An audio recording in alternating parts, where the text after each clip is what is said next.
doing? Welcome back to my channel. I am so sorry that today's New Metal Monday is a couple of hours late. I have had an absolutely mad busy weekend. Time has not been my friend at all this entire weekend, and I will be explaining more about that towards the end of the video. But today I am back with another New Metal Monday where I talk about my favourite new releases of the week. And today I have 4 brand new albums that I want to talk about, just 4 today. But I also want to talk about one of my favourite ever bands that I managed to see live on Sunday night, Fear Factory. But I'll talk about that later on towards the end of the video. For now, I'm just going to jump straight into these new albums. Okay, so first up I have Autopsy with Ashes, Blood, Organs and Crypts, and it's the 10th studio album from the American death metal band.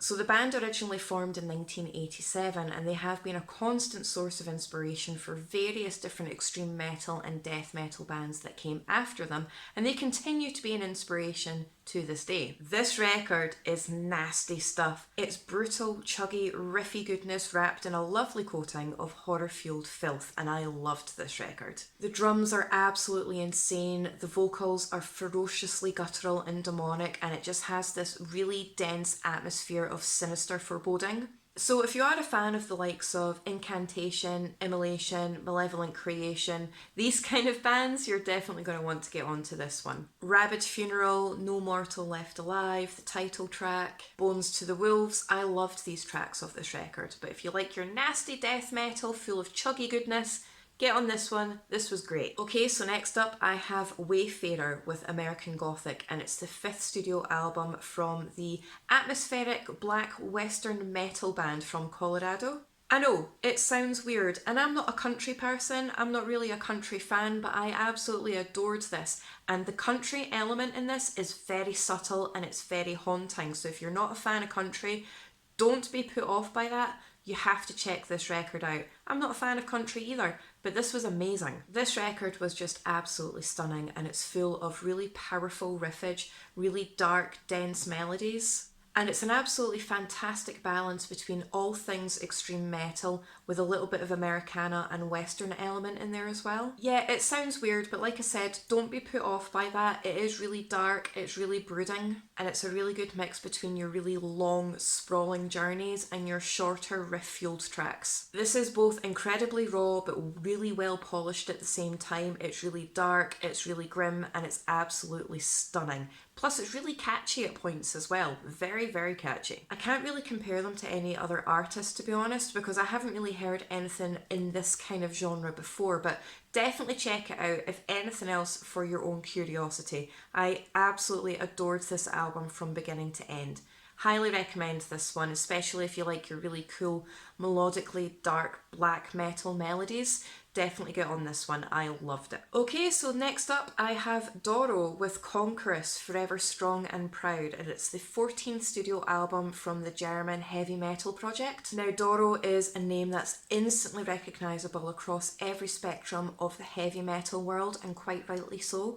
With a 40-year tenure under her belt, she has shown absolutely no sign of slowing down whatsoever as her legacy continues to charge on, and I am very badly paraphrasing my own review that I wrote for This Day in Metal on this record. So if you want to check that out, the link is in the description box below, and I go into much more detail about every single track.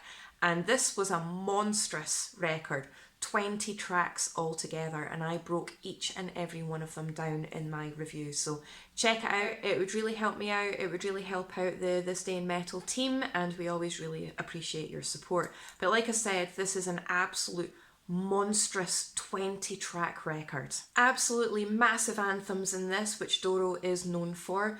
Absolutely epic riffs, flying solos, explosive drums, and a proper in-your-face heavy metal attitude. This is a perfect homage to the 80s heavy metal scene, and whilst I'm on the subject, it does have guest vocals from heavy metal royalty in the form of none other than Rob Halford of Judas Priest, and they cover Judas Priest tracks, Bonnie Tyler tracks and Metallica tracks as well. So definitely get on this if you really love your 80s heavy metal, or if you like Judas Priest, Metallica, or if you really liked Doro in her time in Warlock. definitely get onto this. I absolutely adored this album. It was really, really fun to listen to. Okay, so last on my list, but certainly by no means least, I have Ghosts of Atlantis with Riddles of the Sycophants, and it's the second studio album from the symphonic melodic extreme metal band. I can't believe I got that in a oneer.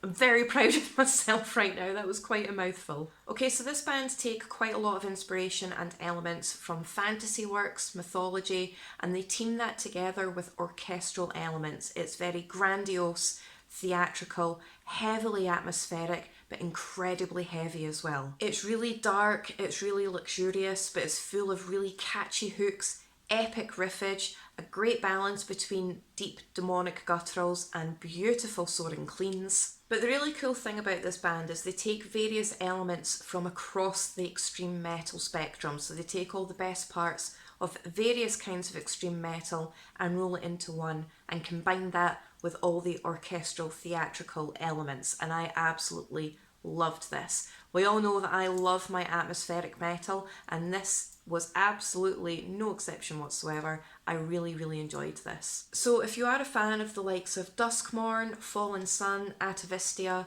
you're definitely going to want to get onto this. I actually had the absolute privilege of seeing these guys live just last night when they were supporting Fear Factory on their Disruptor tour in the UK and Europe. And I have to say, seeing these guys live compared to just listening to their new album, the energy that comes from this band on stage and their presence was absolutely explosive. I've always said that it's one thing hearing a band's records and another thing entirely seeing them live, and these guys were just absolutely amazing. Really cool orchestral moments, really, really thunderous, heavy bass, and it just blew the entire venue apart. These guys were brilliant. But yes, last night I saw Fear Factory live at the Garage in Glasgow, and I had the privilege of being added onto the guest list, which I was very, very thankful for. And of course, I went decked in all of my Fear Factory merch. I had my Fear Factory top on, I had this hoodie on, which I absolutely love. It's the most comfortable thing in the world. Definitely get this. Get it in a large if you like it big and baggy. It's so comfortable. Not sponsored or anything whatsoever, I just love the band this much. Unfortunately, I didn't have the chance to meet my friends Dino and Milo face to face for the first time because time was just completely against me and I was absolutely gutted. I was so sad. Hung around for a little bit, but time was my enemy and I had to run because I have responsibilities. So I am so sad that I didn't get to hang out with the band, but I have to admit that show was just absolutely incredible. I've seen Fear Factory a couple of times now. Last night was my third time seeing them live, and I have to say Milo has provided the band with a breath of fresh air. The power, the energy, the presence coming from him was absolutely unbelievable. And the tracks, the set list was phenomenal. I heard tracks live last night that I never thought I would ever hear. Freedom of Fire, Archetype, Resurrection, notoriously difficult tracks to sing live because of the contrast between the cleans and the gutturals and the screams. Very difficult tracks to sing, and he pulled it off without any mistakes, without any struggle whatsoever. The band are tight, the machine has risen, they are not going anywhere, and I am so excited for the future of this band. So if you have the opportunity to go and see them live with Milo, grab it. It's one thing watching the videos online of the live footage. That does not do the energy justice whatsoever. You have to be there. You have to appreciate it in its live format. And it's just absolutely incredible. And I am so excited for the future of this band. And I'm so excited to see what material comes out of Milo joining them as the vocalist. So that's it for this week's New Metal Monday. Once again, if you could drop a wee comment in the comment section below to let me know what you think of the recommendations. And if you have any recommendations for yourself, let me know and I will add them to my ever-growing list.